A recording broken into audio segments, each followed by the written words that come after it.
166वां सर्ग। आत्मख्याति की विशेषता, अन्य ख्यातियों की स्थिति तथा प्रश्नोत्तर युक्त ब्रह्म निशन शिला के आख्यान का वर्णन। चित्त की यह जगन नामधारिणी चमत्कृति खूब स्फुरित होती है। ऐसा जो पहले कहा है उसके विषय में विभिन्न वादियों द्वारा स्वीकृत आख्यायी, अरख्याति, असत ख्याति, अन्यथा ख्याति, आत्मख्याति नाम की चार ख्यातियों में से किसी ख्याति से वह विद्वानों को स्फुरित होती है। ऐसी रामचंद्र जी की जिज्ञासा को चेष्टा द्वारा ताड़गर विद्वानों की दृष्टि से तो विभिन्न वादियों द्वारा स्वीकृत चार प्रकार की ख्यातियाँ खरगोश के सिंह की तरह ही असद है। अतः आगे उनका खंडन करने वाले श्री वशिष्ठ जी विद्वंस मत पांचवी अलौकिक आत्मख्याति को समझाने के लिए उपक्रम करते हैं।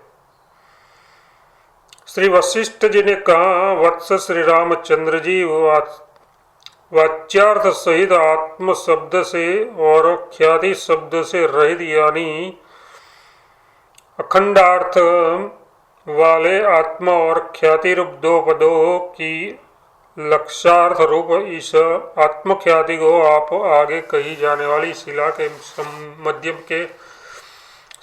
मध्य के समान घन मतलब ठोस जानिए। आत्मा ही ख्याति यो दो पदों का समानाधिकरणता से अन्वय करने पर आत्मा कौन है, यह ख्याति किम विषयणी है, उसको विषय करती है, ऐसी जिज्ञासा होने पर कहते हैं। आदि सृष्टि से ही चिदाकाशी इस प्रकार से जगत के रूप से फैला है, उसकी सर्गता आत्मा में स्फुरित होती है। चूंकि आत्मा ने आत्मा में ही अपने चैतन्य बल से सर्गता का प्रख्यापन किया है, इसलिए आत्मा ही सर्गता को विषय करने वाली ख्याति है। आत्म शब्द के व्याख्यानभूत चिद व्योम शब्द में व्योम शब्द का अर्थ प्रचुर, व्योम शब्द का अर्थ प्रपंच शून्यता ही है, इसलिए प्रपंच और उनकी ख्याति आत्मा ही है, ऐसा अतः का अर्थ दिखलाते हैं। न यहाँ नदियाँ बहती है और न यहाँ उन्मत्त जन्न और मंजन मतलब उतरना और डूबना है। निष्क्रिय चिद्रूप आकाश का ही आकाश में इस प्रकार जगत के रूप में स्फुरण होता है। विद्वान लोग ख्याति शब्द और उसके अर्थ के बिना स्वप्रकाश आत्मा को शब्द से रहित समग्र रूप से व्यापक प्रख्यापक होने से कचन मतलब स्फुरणवाचक ख्याति शब्द से रहित समग्र रूप से कल्पना शून्य आत्मख्याति कहते हैं। इस प्रकार सृष्टि के चिन्मत रूप होने पर विभिन्न वादियों को अभिमत अख्याति आदि शब्दों की असंगति है, ऐसा कहते हैं। जब ये सारा जगत आत्मा ही है और वह स्वप्रकाश स्वरूप ही है, यानी उसमें कोई भी ख्याति नहीं है, तब वह कदापि भी कहीं पर भी अपने से अतिरिक्त ख्याति से ख्यापित है, ये वह कथन और अरख्यात है, ये कथन उसमें संभव नहीं हो सकता। भावार्थ किंतन प्रत्यांत अख्याति पद भी उसमें आयोजित नहीं की जा सकती।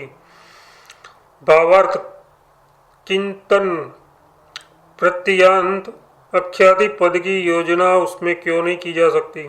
इस प्रश्न पर कहते हैं, ख्या धातु का प्रथा यथार्थ प्रसिद्ध अर्थ है कित्तन। प्रत्यय का भाव यथार्थ सत्ता अर्थ है। यो ख्याति शब्द का अर्थ हुआ ख्यानात्मक सत्ता मतलब प्रसिद्धात्मक सत्ता। उस प्रकार का आत्मा ख्याति है। अख्याति के नज के अर्थ के साथ उसका अन्वय नहीं हो सकता, इसलिए उसमें अन्याभिमत अख्याति कथन अवास्तव है। शंका तब हेनु मत अनंत ख्या धातु से किंतन प्रत्यय हो, वहां भी हणी का कोई लोप होने पर ख्याति रूप सिद्ध हो जाएगा। जिसमें ख्याति यानी ख्यापन नहीं है वह अख्याति है। इस युक्ति से आपका अभिमत अर्थ सिद्ध हो जाएगा। समाधान, जब सर्ग को जड़ मानते हैं तब वहाँ पर अन्य द्वारा किया गया ख्यापन और अख्यापन उपयुक्त हो सकता है। जब स्वयं प्रकाश आत्मा ही सर्ग है, तब जैसे एक दीपक में दूसरे दीपक से प्रख्यापन या अप्रख्यापन कोई मतलब नहीं रखता, वैसे ही उसमें प्रख्यापन और अप्रख्यापन अकिंचित है। इसलिए वादी का अभिमत अर्थ किसी प्रकार संगत नहीं हो सकता। इसमें असद ख्याति और अन्यथा ख्याति का भी, जिन्हें अन्यवादी मानते हैं, निराकरण हो गया, क्योंकि अर्थ के समान असत और अन्यथा शब्दों के अर्थों का भी ख्याति पदार्थ के साथ अन्वय नहीं हो सकता, ये भाव है। यदि वादी लोग स्वप्न मनोरथ आदि के अन्य दृश्यों की तरह कल्पना मात्र रूप अख्याति आदि को चित्त चमत्कार रूप ही माने तो वैसा माने इसमें हमें कोई आपत्ति नहीं है। ऐसा कहते हैं, उस अवस्था में अख्याति अन्यथा ख्याति असत ख्याति रूप दृश्य चिन्मात्र रूप सूर्य की चित्त चमत्कारभूत प्रमाण ही है। ऐसे जैसे जब को जो चिन्मात्र आकाश रूप सूर्य से निर्मल चिद्रूप किरणें अग्नि से चिंगारियों के समान स्फुरित होती है, तब वैसी वे बन जाती है। ऐसी परिस्थिति में आपकी अभिमत वे अख्याति आदि मेरी आत्मख्याति की विभूतियाँ ही है, ऐसा कहते हैं। आत्मख्याति, अख्याति और अन्यथा ख्याति ये सब चित्त चमत्कार रूप होने से मेरी आत्मख्याति की विभूतियाँ ही है।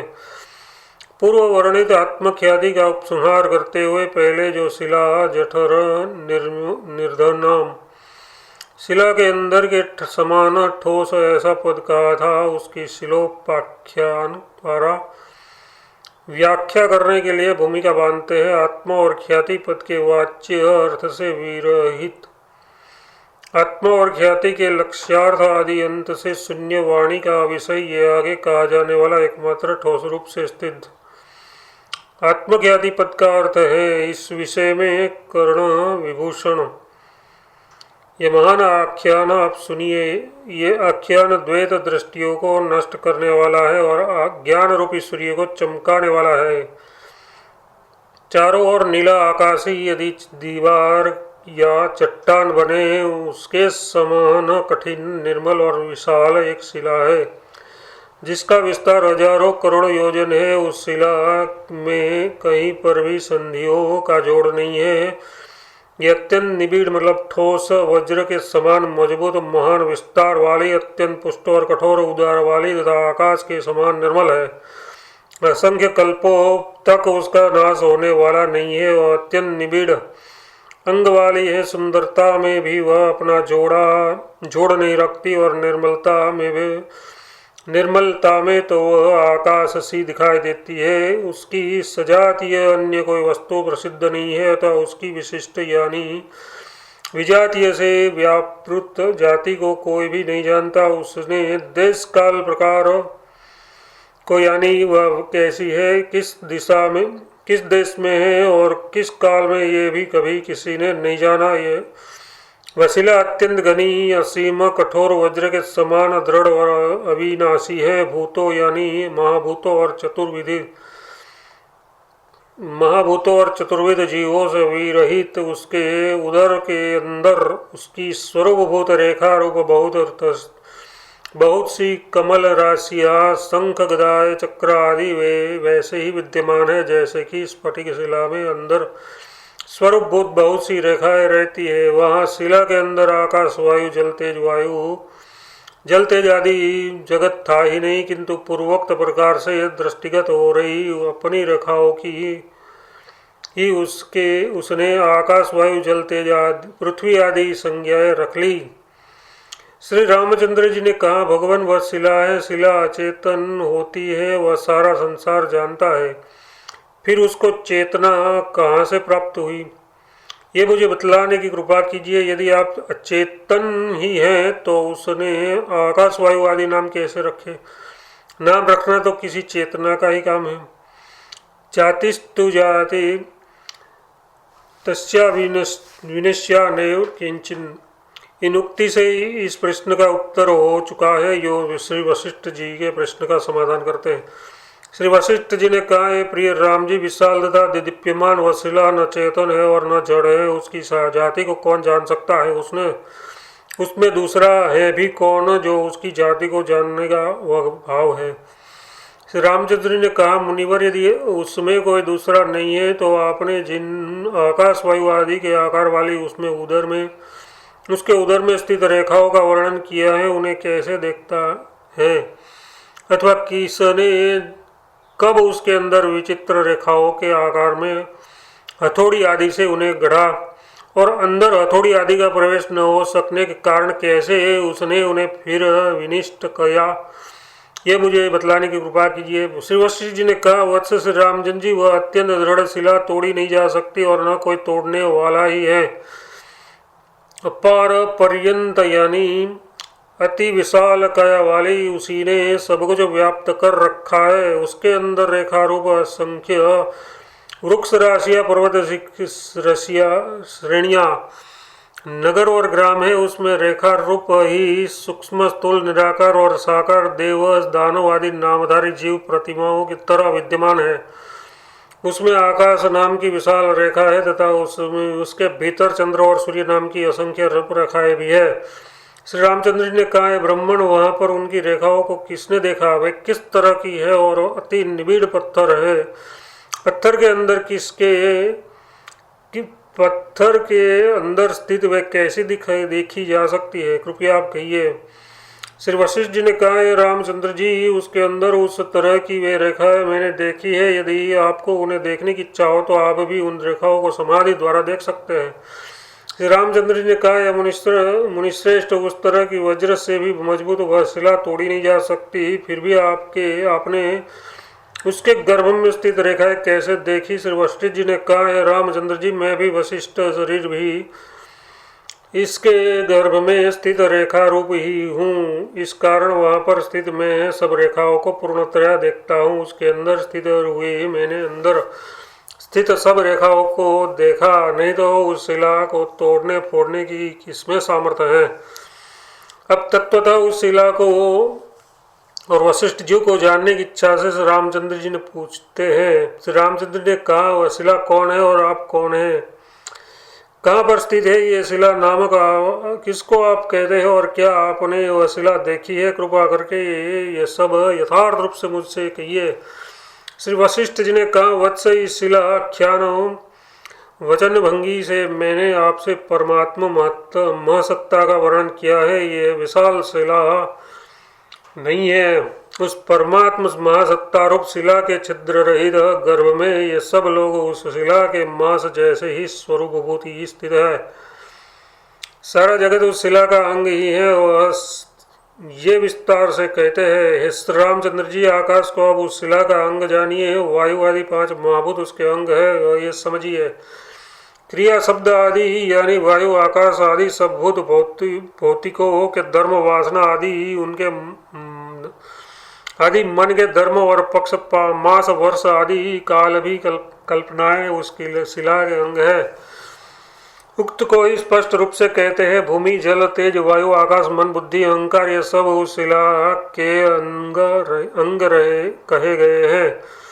ये सब हम लोग भी उस परमात्मा महासत्तारूप शिला के मास की तरह स्वरूप भूत ही है।